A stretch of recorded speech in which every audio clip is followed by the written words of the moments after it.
I'm Erica Hollingsworth, and you're listening to the F1 Podcast.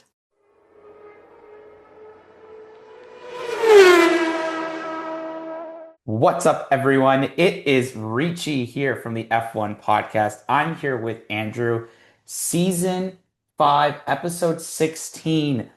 We're going to cover the British Grand Prix. And, Andrew, Did I wear my sunglasses like this all episode? Do a barrel roll. were you partying with Team Sauber all weekend long? Damn straight I was. That was beautiful. Oh my gosh. What is it? 239 races? Yeah, 239. He's finally got it. And look, we have so much to talk about this episode. One, we're going to talk about the British Grand Prix. We're going to obviously talk about Nico Hulkenberg and talk about the weather. I also going to give a quick preview or spoiler. Well, actually, we're going to talk about the F1 movie because I saw it last week, as you saw on my Instagram page. I think you like my t-shirt. Just saying. I wore it Fantastic specifically t-shirt, by the way. Best looking thing I saw all week, including what I saw on track. Oh, you didn't like how Lance Stroll was kind of near Podium? Kinda, and then he decided to go, screw it. I don't want a podium. They understood the results. He needed to be bad. Okay, anyway, so we're going to talk about that. I'm going to talk about the F1 movie. I'm going to give my predictions about it or my thoughts about it.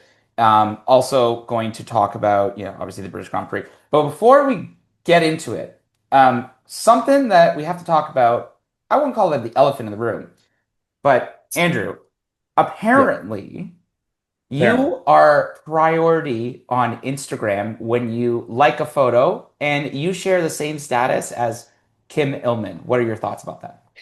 Allegedly, Kim and I are boys. We're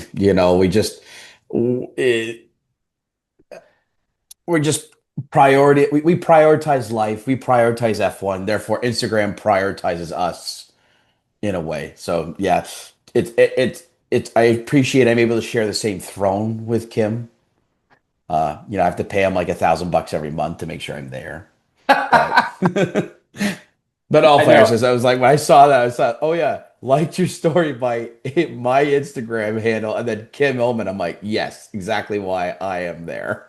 I guess he's a fan. He's a fan of the pod. He's a fan of us, and we always appreciate his time in Montreal, running into him. And I can tell you My that role in that case is to make Kim look a lot better, right? Do a barrel roll. Look, can't argue about that. Okay, well, let's move on. Let's segue. How are you doing, Andrew? I'm doing good. I mean, it was one of the most incredible races that we were able to watch this weekend. It was so much action packed, but I want to hear more about first. Let's talk about the F1 movie because I was at a family reunion in the States this weekend, and my family, who some of them are hardcore F1 fans, loved the movie. I mean, could not say anything bad about it, to be honest with you. Yes, I think I will get into it, and I think I do have some comments myself. I think overall, I posted on Reddit, or not, I didn't post on Reddit. I posted on our Instagram, and I said, "Do you love it? Do you like it? Did you hate it? Did you?" If I have to give it a rating, I think I liked it.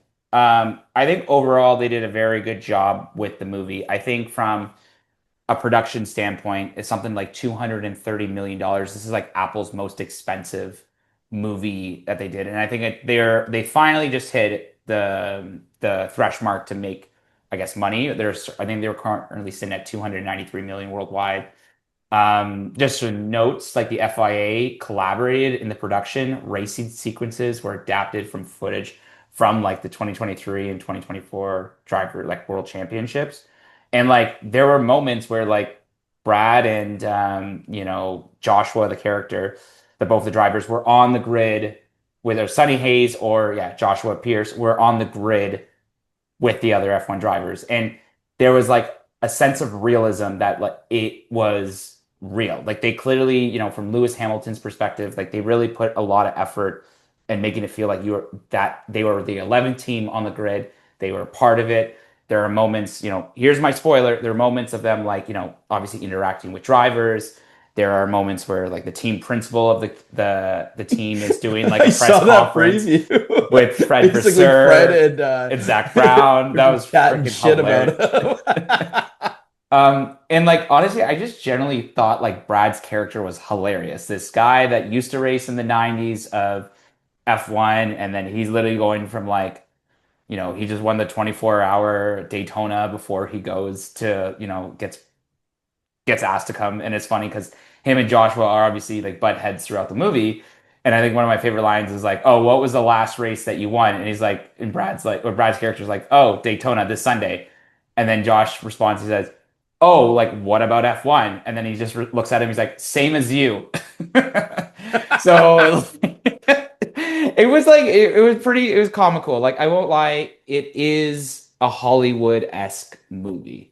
And why, like, I think we need to, and I'm going to be honest, like, there's going to be a new wave of fans that are Yeah, I going to was get just going into to the ask, do you sport. think this kickstarts more fans that were, we had Drive to Survive that brought in a new wave? Do you think this brings in a newer wave of Oh, F1 yeah, if the fans? target market of this movie was clearly, can we get more races in the United States? Like, that's, Yeah. like we're going to be racing. Money, money, money, money, money, money, Yeah, money, money. I'm trying to be honest here, but like it was a good movie. It's just that is just like when I think one of the producers said like, we did some focus groups, and it's like after watching the movie, how most likely you want to go watch a race, an F1 race, and then I think all of them they pretty much put their hands up yes. So Fair. now my ticket price goes up another 30%. Like it's was I know. 21 The for ripple effect of 2026, what now of growth, 50% right? 2027. Yeah. But they were like, so while like I think the movie hit the mark in terms of the realism, there's like they rented out Silverstone for a couple of days to shoot footage, and like they actually like raced cars while they weren't the F1 cars. I think the equivalent of like F2, but they made it made it real, like really feel like the 11 car on the grid. Well, they had to get an F1 super license in order to film the movie. Well, that and like okay, Sonny's character would not just show up to the grid like he did in this movie. Like, okay, I'm sorry, there's a thing called the super license. You have to get that before you can Maybe be. like Brad Pitt had to get a super license in order to film. I bet, but like in the movie, like you don't see any of that. He just kind Oh, of gets fair. approached by the principal. He's like, or I guess what was his character? What was Yeah, like team principal or Ruben's? whatever. Yeah, sorry, he's the team owner. Yeah, the team owner basically is like, yeah, can you join our team? Like, we need help. There was a couple of moments. Okay, so from an FIA perspective, Brad not qualifying for super license under the current regulations, it would not happen. There was a moment in the movie where a driver could not make it to the race, but under the regulations, they need to set a qualifying time in order to sit in that seat. Right. Um, there was a moment where I think Parc Ferme, they had a really good result that day, but then all the team was celebrating in Parc Ferme, and I was like, they were not one, two, or three. So I was like, that is so not realistic. I was like, okay, hold up. These guys I get P4 is a big celebration, but do you see Team Sauber this weekend? That is deserving of a That's a celebration. celebration and a Yeah. half. Um, I haven't been. I've been to a couple of media perspective events, whether in just like how I in my profession or in terms of going to the Honda Indy. People are not just yelling questions like a typical, I don't know what you want to call it, press conference for I guess politicians or something. Like this is like what they had when Brad's character was getting interviewed when he's coming back. Like they were all yelling questions. I'm like, okay, that's not like realistic. In an actual FIA press conference, there is a moderator. There is people put their hand up, and they get picked or something like that on the lines of that. And then the final, like I obviously am not trying to hit the movie that bad, like, but the final scene kind of gives you Abu Dhabi 2021 vibes again. Oh. And then Lewis Hamilton, they pinned the camera to Lewis again, and it was like, Oh my God. the foreshadowing. This guy can't get away from it, I swear. And then how they were handing the trophies out in the, I think the way that they were doing it in the final scene, spoiler, yeah, it's like they didn't go in proper formation. Like they gave it to the driver, but then the driver's like, give it to the team principal. And it's like, no, the team principal accepts the constructor's trophy and it's different. So there's a couple of issues. And then also like they always just focus on Sunday. There's no lead up. There's no qualifying like recorded, and it's like F1 runs over like 3 days. Yeah, but Everyone just focuses qualifying on the isn't that Sunday. fun unless it's Monaco. Qualifying, they don't give a shit. It's some of the, I'm gonna be honest, some of the passing, like there was some absurd amount of passing compared to a regular race. Like it was just like I was like, I'm sorry, Sonny. There's no way in hell that you're passing that many people on the first lap. Like Well, this unless is he's in not an Aston Martin car, then they just pass for fun, I guess. this is not F1 2025 on like 1%. Yeah. The very easiest. Overall, Uh, like, yeah, it was a fun movie. Like, I walked into it knowing that it was going to be Hollywood-esque. There's a couple other things that I'm just gonna save, but overall, it was like I enjoyed it. I think, but it's going to be another ripple effect. It's basically, I could just no. see more people want more of it, and it's like, good luck trying to tell the drivers we're going to do more than 24 races. Yeah, exactly. But having said that, I think we'll segue into, and I'll make sure I put in the time. Mhm. I put in the sheet, or like in the episode, like this is now the start of the British Grand Prix. Yeah. So Silverstone never disappoints, and I think there was a couple of storylines going into this weekend. How is McLaren going to? How is Max Verstappen going to respond to McLaren? Lewis Hamilton's home track, and a number of the British drivers. How are they going to do this weekend in Silverstone? And in you know Well, on Saturday, Max responded very well. he where was this? Well, I think it was a bit of his own demise, though, in terms of how the car was set up this weekend, because they looked awful in practice. Yeah, And then Saturday, just able to pick it up. I don't know if there was a graphic where on the straights during qualifying, Max led the entire field, yeah. but when it came to slow corners and turns, he was 18th. So they just built it low downforce, basically built it for top line speed, which is great in dry conditions. But we didn't have that Sunday, did we now? And you knew that, like, on a track like Silverstone, or just when it is milder or colder conditions, well, quotations cold, but compared to like on a hot sunny day like it was in Austria, like we're looking at some of those Mercedes, like we're looking at a George Russell, we're looking at like Kimi Antonelli, we're looking at some of those, and like you looked at some of those experienced drivers in the grid this weekend, and I think this is maybe a testament that like they all did relatively well. Like all the rookies struggled this weekend, Oh, the and like rookies got obliterated this yeah, and weekend. they I mean, literally, and Silverstone's on an easy track. Let's just be very clear about that, of just on the dynamics of the track itself. But literally all the rookies all DNF'd or didn't even finish or crashed or yeah, vice like versa. we had Colapinto DNF, we had Hadger DNF, we had Bortoletto DNF. I think Behrman and Antonelli were the only ones to finish. I don't even remember if Antonelli even finished.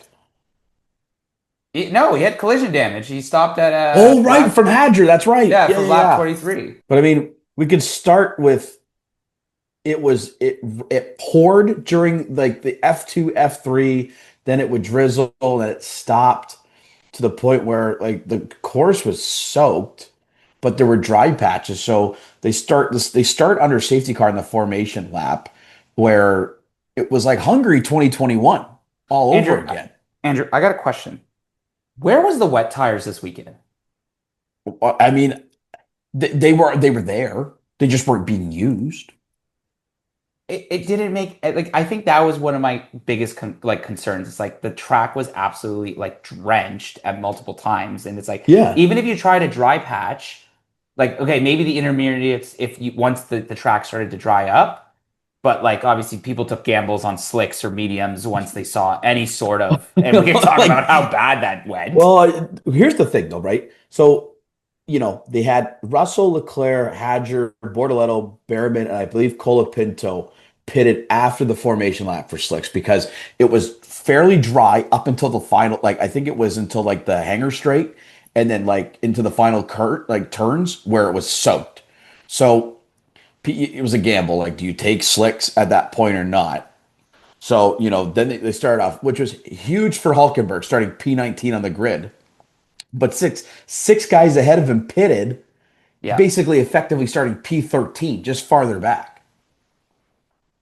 And lap one, Lawson goes out and he gets, Ocon is there, he gets sandwiched between Lawson and Tsunoda. And that then just created like a VSC at that point because Lawson was out of the race. Colapinto, he had a rough weekend, terrible qualifying, had to go to the pit lane to start anyway. And what was it? He got stuck in second gear, like on the first lap. So he had to retire the car after lap one. It was brutal. Yeah, that well, and then you also had his okay, at least Pierre Gasly got some points that weekend for them, I think, or unless this is the qualifying. Oh, this is not even the final. Oh. Yeah, he had a Pierre had a great weekend. I mean, oh, sorry, take it back. Yeah, he did. Yeah, P6. Sorry. So, but the thing was, right, VSC comes out lap 2, and everyone's saying lap 4 that rain's expected in 10 minutes or 10 laps, right? The problem is that, lap 5 they had another yellow flag, and it was like, they went back racing. Lap 5, and they're like Bortoletto, I think he spun out, crashed, and his rear wing was just flown off, and so he couldn't drive anymore because of the regulations where if you put like debris on the track, you're going to get fined like crazy, right? Yeah. So that led to another VSC, like 2 VSCs in 6 laps. And the guys who gambled on slicks, it's game over for them at that point because there's no way to make up time before the rain comes with these VSCs. Yeah, and I think a number of drivers that they try to take some of those moments, and like within the first start of the race, like they pit Charles early, and then he was just never able to recover. Like that was it, right? Like Russell had a really tough time, right? They just couldn't recover. But somebody came out of nowhere. Well, I mean, Hulkenberg goes from P19 to P11 by 1 lap based on the pits and overtaking Stroll, and he overtook Ocon there in the first lap. It's P10 by lap 3 because Antonelli pitted in lap 2. And so then at that point, he's in the points position after 3 laps. And then he just kind of just kept it very consistent. He kept it, obviously I think it was oh my gosh. Yeah, do you feel like I thought how would he feel with the Lego trophy as his first podium trophy, but he seems like he's in good spirits about it. I mean, a podium's a podium, and especially when you've been grinding your ass for 15 years. 15 years, right? 239 starts. You take whatever you can get for a trophy there, in my opinion. So I think, yeah, like obviously he's the talk of the weekend. It was an incredible race for him. However, like while he was obviously benefiting from some of the safety cars and everything, and obviously not like discouraging it, I think the elephant in the room we haven't really talked about is the 10-second penalty that was given to Oscar Piastri for while I think it was under the safety car.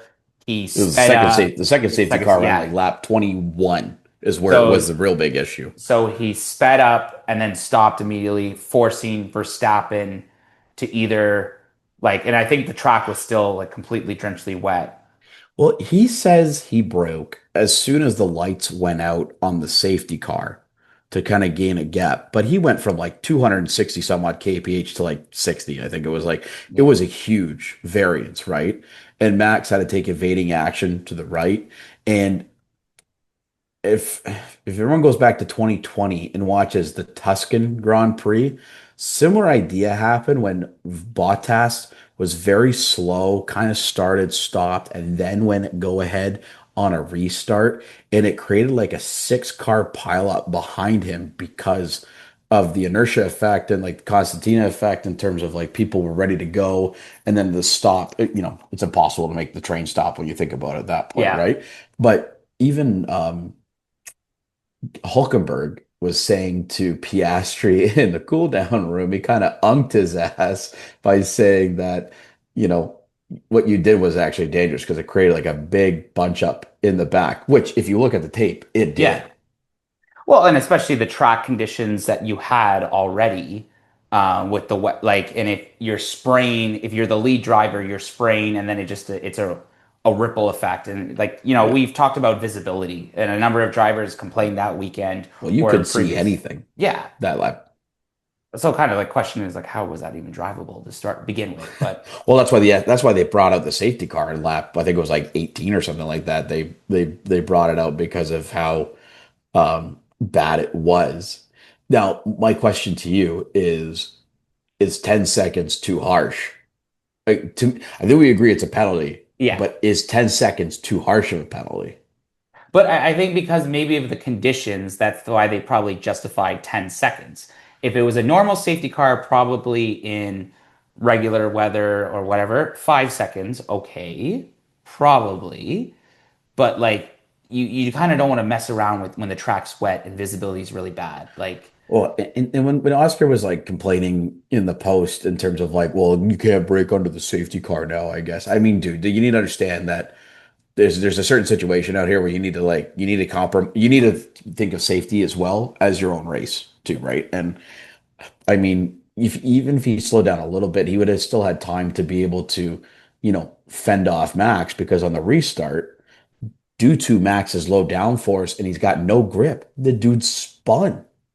So you were going to be taking advantage of his time anyways. I don't see why you had to, like, he wasn't very fast before that stint anyways. Oscar passed him with fairly relative good ease. I mean, there was a bit of fighting back and forth, but once DRS was enabled, Oscar was fine, and he mhm. was pulling away from Max like no problem in the clean air. Would have done the same thing here. So I think Oscar needs to understand it's a bit of a young mistake there in that case. Yeah, and I guess like he still got so much to learn in his young F1 career, and like he obviously throughout the race was like, "Give me back the position. Like I should have like won this." And Which those two are not, they're not exclusive. I mean, they're not together. yeah, It's his mistake that causes the 10-second penalty. What are you going to blame Lando for driving fast behind you? Like, no, like, then catch up to his ass. You know what I mean? You're driving the same car, get up to him, sort of idea, right?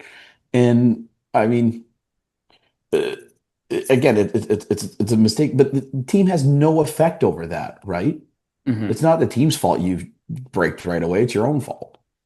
Yeah. And I think that's probably why he's probably like upset about that. And I mean, mind you that like, Lando took advantage of this opportunity and they've said, fight, just fight. It's like we're not, and I don't know.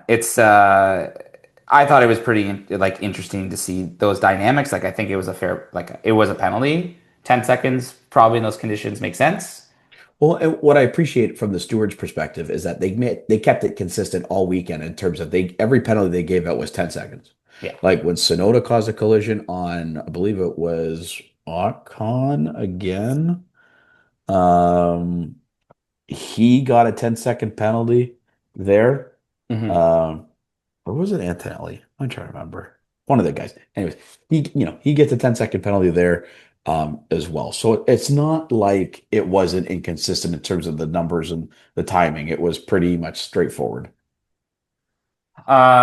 Other drivers that, struggled this weekend, this was Lewis Hamilton. While they had some problems. Oh, go ahead. You know what?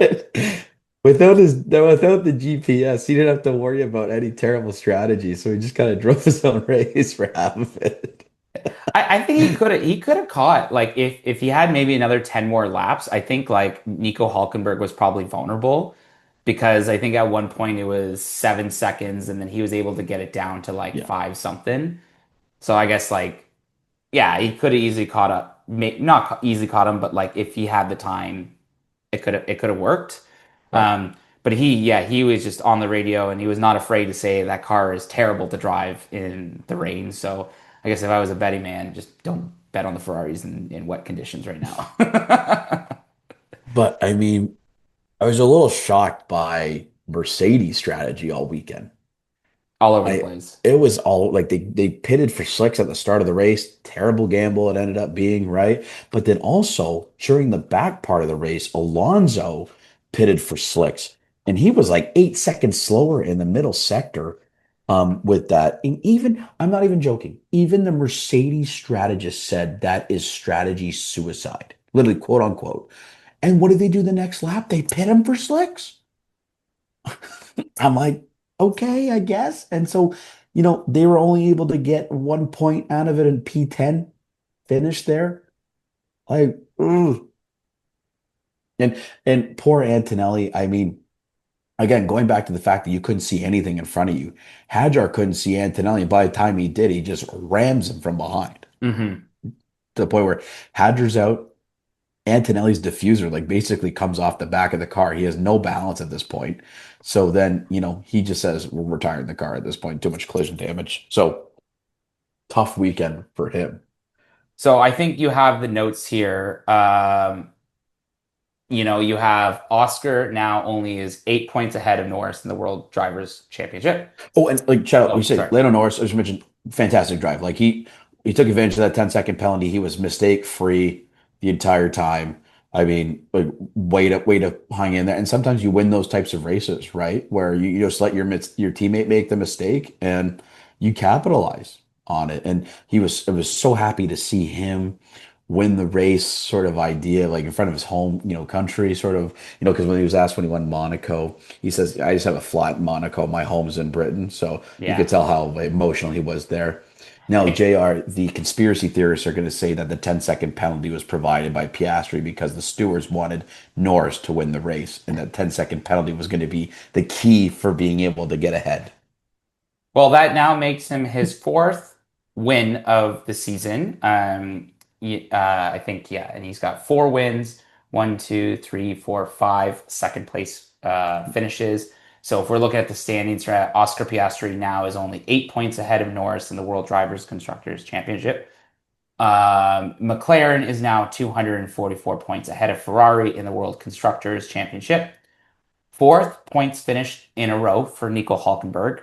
We still have some unfinished conversations about Nico, Mhm. so we'll get to that. And that since Spanish Grand Prix, Nico has outscored Max in Red Bull 31-29. Yeah. And goes back to our conversation last week that Red Bull are a backmarker team without Max Verstappen in it. And it's clear. Sauber is a P6, P7, P8 constructor team that's on a great bit of form. I mean, that's where Red Bull is without Max. So, by God, you might as well throw $100 million at that guy next season to try and keep him to stay because there's no way they're competitive without him. I wonder how Jonathan Wheatley's feeling right now. Oh, he's elated. I talked to him there on Sunday, when we were fighting. But did you probably not ask for a more dream season?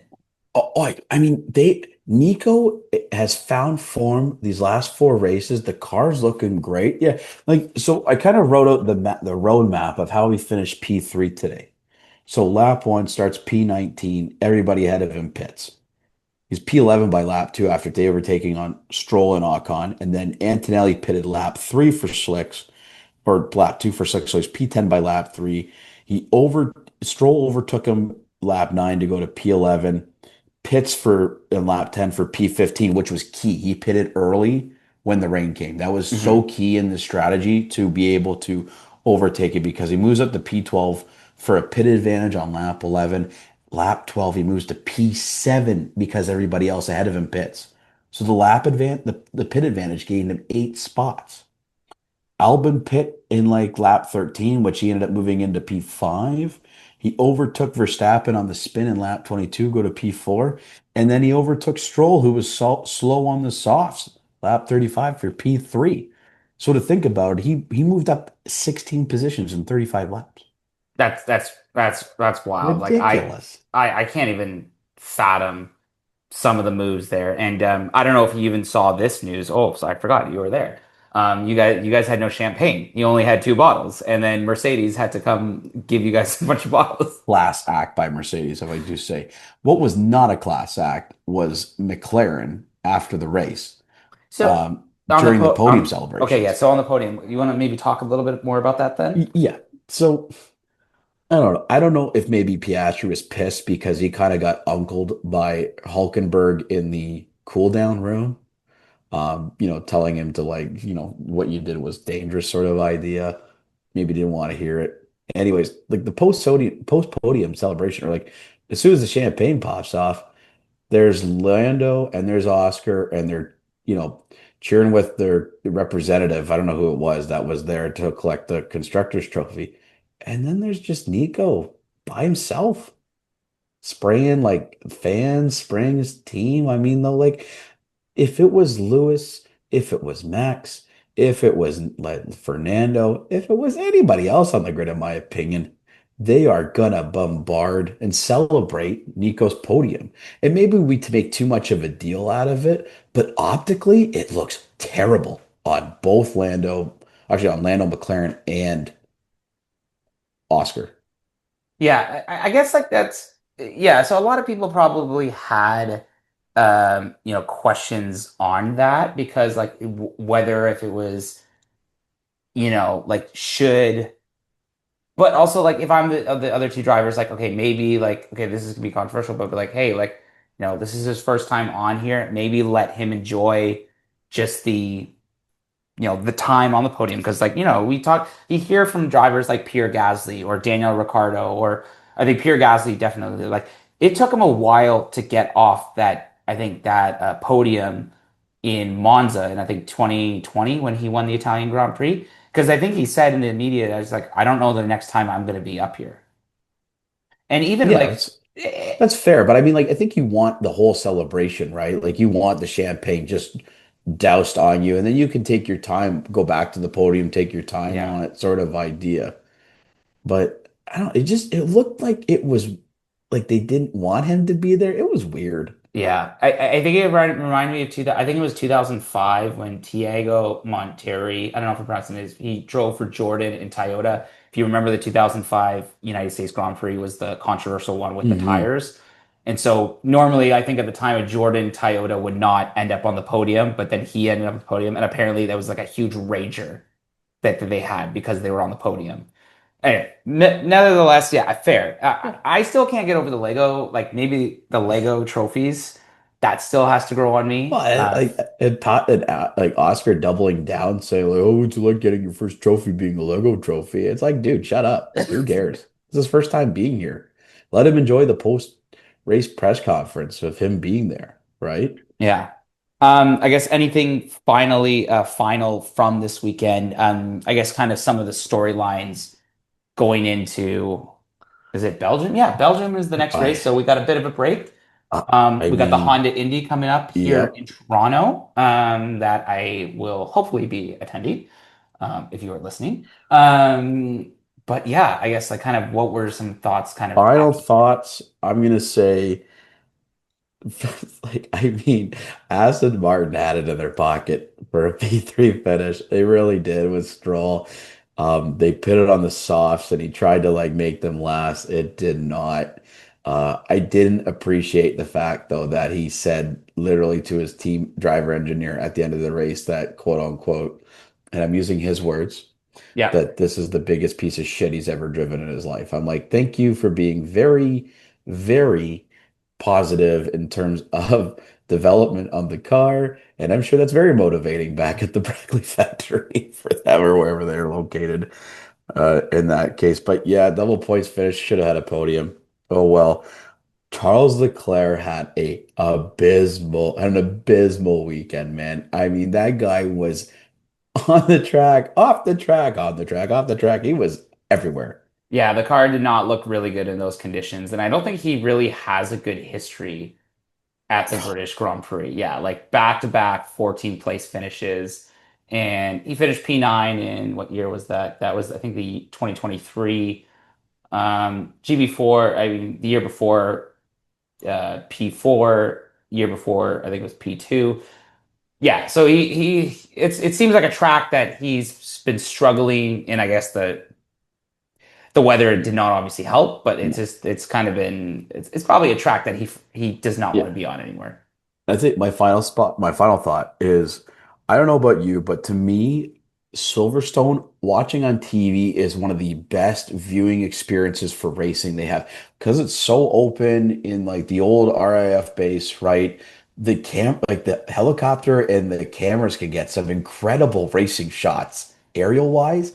Oh, it is just a treat to watch And I them think race that at Silverstone. and I think that's what also like kind of helps too, because like even in the sense that yeah, people were colliding, but if it was like a track like Circuit de Genève, like these people would be going into the walls like no tomorrow.